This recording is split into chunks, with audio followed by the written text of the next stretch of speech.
राधे राधे। व्रत कथाओं में सबसे पहली जो कथा कही जाती है, कहानी कही जाती है, वो गणेश जी की कहानी होती है। ऐसा दादी नानी से सुना है कि एक गरीब ब्राह्मण था। गरीब ब्राह्मण के एक सुंदर सी कन्या थी। गरीब होने के कारण उससे कोई विवाह करने को राजी नहीं था। तो वो ब्राह्मण बड़ा दुखी हो गया था। वो सब जगह घूम के देख लिया कि गरीबी के कारण उसकी कन्या को कोई विवाह करने आ नहीं रहा था। तो वो घर में बड़ा बेचैन परेशान हो जाता था। एक दिन कोई खड़ूस ब्राह्मण था, काफ़ी जग जाहिर था कि भाई ये परिवार तो बहुत तेज है, पर ब्राह्मण की कन्या को वो परिवार ले जाने के लिए राजी हो गया, क्योंकि वो संपन्न था परिवार। तो दया भाव के कारण ही उसको अपने घर ब्याह के ले गए। वहाँ पे उसके और 3 बहुएं पहले से आती थी। वो तीनों बहुएं थोड़ा सा धनी घर से थी और ये गरीब घर से थी। तो सास दुर्व्यवहार रखती थी, दोनों में भेदभाव रखती थी। सबसे ज़्यादा काम उस छोटी वाली बहू, जो कि पंडित की, गरीब पंडित की बेटी थी, ब्राह्मण की बेटी थी, उससे कराया करते थे।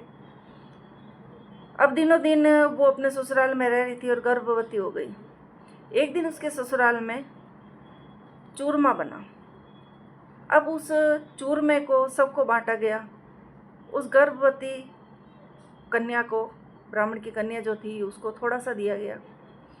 अब पेट में उसके बच्चा था तो उसको और खाने की इच्छा हुई, लेकिन सास के डर के मारे वो मांग नहीं सकी। पहले के ज़माने में घर में पानी नहीं हुआ करते थे, तो नदी तालाब पर जाकर कपड़े धो के लाया करते थे। तो जो कठिन काम हुआ करता था उस ब्राह्मण कन्या को बताया जाता था। अब उस ब्राह्मण कन्या को बोला कि ये कपड़े ले जाओ, नदी के तट पर धोकर लेके आओ। वो ब्राह्मण की कन्या वो सारे कपड़े इकट्ठे किए उसने। उसके मन में था कि भाई मेरे को तो ये जो उसके मन में था कि मुझे ये जो चूरमा है ये तो मुझे खाना ही खाना है। अब क्या करे, सास इधर उधर हुई तो जिस बर्तन में या जिस किसी बाल्टी में वो जो उसने सारे कपड़े रखे थे धोने के लिए, उसके अंदर एक थोड़ी से पोटली के अंदर थोड़ा सा आटा रख दिया और उसके ऊपर कपड़े डालकर और नदी की तरफ चली गई। अब जिस नदी के तट पर वो जाती थी, उस नदी के तट पर एक गणेश जी का मंदिर भी बना हुआ था। वहाँ पे शमशान भी था।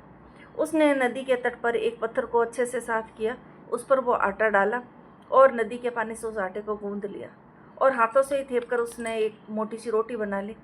पास ही में एक मुर्दा जल रहा था, उस मुर्दे के ऊपर उस रोटी को सेक लिया। जब रोटी अच्छे से सीख गई तो उस मुर्दे की राख को झाड़कर वो गणेश जी के मंदिर में गई। गणेश जी को गुड़ घी का भोग सभी वो लगाते हैं। इतने लोग गुड़ घी का भोग लगा के गए थे तो कुछ मुंह में गणेश जी के गुड़ और घी खूब सारा लगा हुआ था।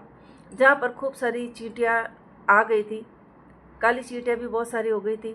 उसने गणेश जी के मुंह से वो गुड़ जो घी के साथ लगा हुआ था उसको लिया। और गणेश जी की मूर्ति बहुत लंबी चौड़ी बनी हुई थी, तो गणेश जी का पेट भी बड़ा होता है। तो गणेश जी की जो सूंटी थी वो बहुत मतलब अंदर तक गई भी थी। उसने वो जो रोट सेक कर लेके आई थी, मोटी रोटी जो सेक कर लाई थी, उसके अंदर जो गणेश जी के मुंह से उतारा हुआ गुड़ और घी था वो डाला और गणेश जी के पेट के बीच वाली जो नाभि थी उस नाभि के अंदर उसको डाल दिया। और गणेश जी के पास ही एक सोटा पड़ा था लकड़ी का, उससे गणेश जी के पेट में ही उसको कूट दिया। और गरम गरम था। गणेश जी चुपचाप वो कुटवा दिया और जो कूट लिया उसके बाद में गणेश जी को उसने भोग लगाया, गणेश जी ये आप भी खाओ। गणेश जी को बड़ा अचंभा हो गया कि देखो कैसे कैसे भगत आते हैं जो घर से चुरा के आटा लाते हैं, नदी के एक पत्थर के ऊपर आटा गूंथते हैं और मुर्दे के ऊपर रोटी सेकर मेरा ही गुड़ और मेरा ही घी लेते हैं और गरम गरम मेरे ही नाभि में कूट देते हैं और कूटने के बाद में मुझे ही कहते कि आप भोग लगाओ। गणेश जी को बड़ी हंसी, अचरज आ गया। तो गणेश जी का जो हाथ अपने जांघ पर था वो हाथ मुंह पर आ गया। सुबह जब पुजारी पूजा करने के लिए आया, देखा कि देखो सो नदी के तट वाले जो गणेश जी है उन्होंने बड़ा अचंभा कर रखा है।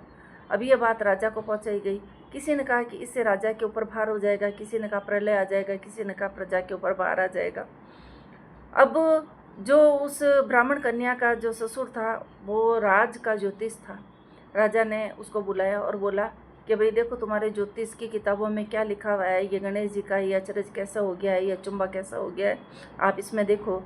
तो बोला कि भाई मैं तो इस ज्योतिष की किताबों से तो इंसानों के बारे में जान सकता हूँ, मैं भगवान के बारे में तो कैसे जानूँ। तो बोले तुम्हें कुछ भी करके इसका उपाय निकालना पड़ेगा, नहीं तो कल तुम्हें सूली पर चढ़ा दिया जाएगा, फांसी दे दी जाएगी। तो अब सज़ा मिल गई। अब वो घर पे आया, डर के मारे वो बीमार जैसा हो गया, ओढ़ के सो गया, बुखार भी आ गया उसको। अब देख घर में सब उदास हो गए। अब वो छोटी बहू थी, उसको कुछ बताया भी नहीं जाता था, गरीब कन्या थी तो भेदभाव के कारण उसको एक तरफ ही रखा जाता था। फिर भी उसने बोला अपनी सास से कि माता जी आज क्या हुआ, ये ससुर जी इतना परेशान क्यों है, या इतना बीमार जैसे अचानक तो अभी भले थे। तो बोले तू क्या जानती है, रहने दे, तेरे को पता चल के क्या करेगा। जब इधर उधर से उसको पता चला कि राजा ने इनको ये कह दिया है कि कल अगर वो गणेश जी का अचंबे का कोई उपाय नहीं बताया तो कल उसको फांसी दे दी जाएगी। तो बोले कौन से गणेश जी है, तो उसको पता चला कि वो वही घाट वाले गणेश जी है जहाँ वो कपड़े धोने जाती थी। अब वो बोले कि ससुर जी ऐसा करो, कल मैं चलती हूँ आपके साथ में। उसकी सास ने बोला भाई कम बेइज्जती हो गई क्या तेरे को लाके, अब पीछे हमारे तो वैसे ही परेशानी हुई है, तो हमारे साथ कहाँ चलेगी। तो उसके ससुर ने बोला कि अब देखो मौत तो निश्चित है, देखते हैं अब इसके भी मन की एक बार हो जाने दो। अब जब सब परिवार के साथ में वो गणेश जी के मंदिर तक गई, अब गणेश जी के मंदिर जाके और उसने सबको बोला कि भाई मैं जब तक गणेश जी से, उसने बोला कि मैं जब तक गणेश जी के पास में हूँ, जब तक कोई भी नहीं आएगा, पर्दा करके दरवाज़ा बंद कर दिया। अंदर जाके उसने गणेश जी से विनती करी, ये गणेश जी महाराज, मैंने आपका क्या गुनाह किया, क्या आपको मेरे कारण अचंभा आया है। देखो गरीब घर से थी तो माँ के यहाँ भी पूरा मन भर के खा नहीं पाई, आगे सास के आगे मैं खा नहीं पा रही हूँ। आपको पता है कि मैं गर्भवती हूँ और मुझे ये चूरमा खाने की इच्छा थी। मैं मेरे घर से आटा लेके आई, नदी का पानी लाई, मुर्दा सीकर मुर्दा जल रहा था, उसमें मैंने इस रोट को सीख दिया। आपके यहाँ इतने चींटे लग रहे थे, उसमें से मैंने ये गुड़ घी ले लिया और आपको भी तो उसका भोग मैंने लगाया था। अब आपको जैसे मैंने कल ये खिलाया है चूरमा और आपने वो खाया है मेरे से, और आज आप अचंभित हो। अगर या तो आप ये अपना अचंभा नीचे कर लो, नहीं तो उसने वो जो सोटा था जिससे इसने चूरमे को गणेश जी की नाभि में कूटा था, तो बोले कल तो धीरे धीरे धमाधम किया था, अभी कूटूंगी तो थोड़ा तेज तेज कूटूंगी और पहले से ज़्यादा गर्म ला के डालूंगी इसके अंदर। गणेश जी को आ गई हंसी और गणेश जी का हाथ नीचे आ गया। बोला ऐसे भोले भाले भी मेरे भगत होते हैं क्या।